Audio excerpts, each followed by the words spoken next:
Isang umaga, mag-toothbrush na sana kami dahil papasok na si Kapagir sa school. Kaso yung mga toothbrush namin ay basta na lang nakalapag sa laboratory at walang mga takip. Hindi na lang ako mag-toothbrush. Papasok na lang ako sa school kasi baka dinaanan na yan ng mga ipis. Para safe ang toothbrush namin, ay kumuha na lang ako ng baso at doon ko nilagay. Dapat kasi dito, sabili ka na lang dito. Ito lagay ng toothbrush, dinidikit sa pader. Tapos dikit mo dito. Dahil mabait naman akong tito at owner naman si Kapagir, at para naman to sa aming kalinisan, kaya bumili ako nitong lagay ng toothbrush. Kaya naman tara, unboxing na natin.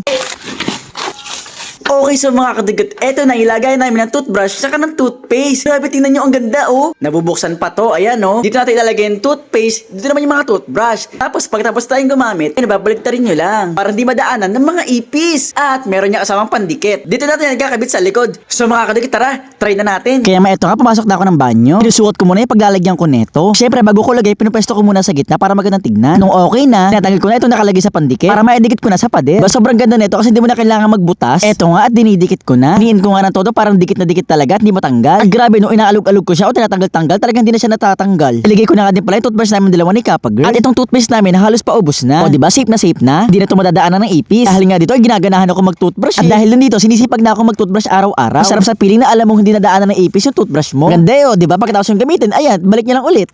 Wow, ang ganda naman ang toothbrush natin. Okay, dito, kukunin ko rin.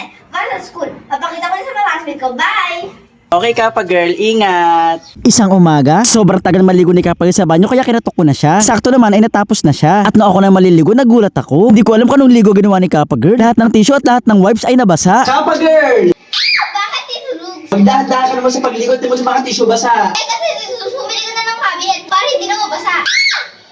Guys, dahil mabait akong tito at owner naman si Kapagir, para hindi mabasa mga gamit namin sa banyo, ay bibili na nga ako nitong cabinet. Kaya naman tara, unboxing na natin.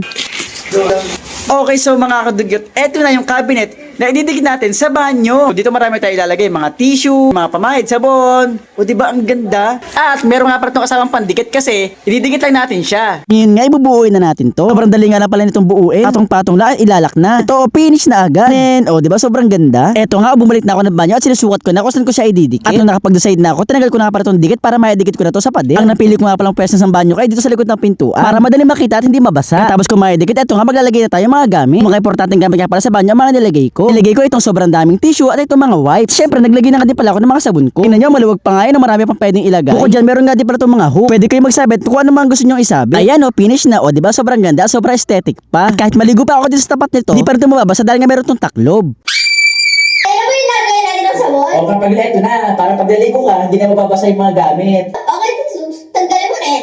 Dahil bukas sa school, papakita ko sa mga classmates ko. Bye! Okay Kapagir, ingat!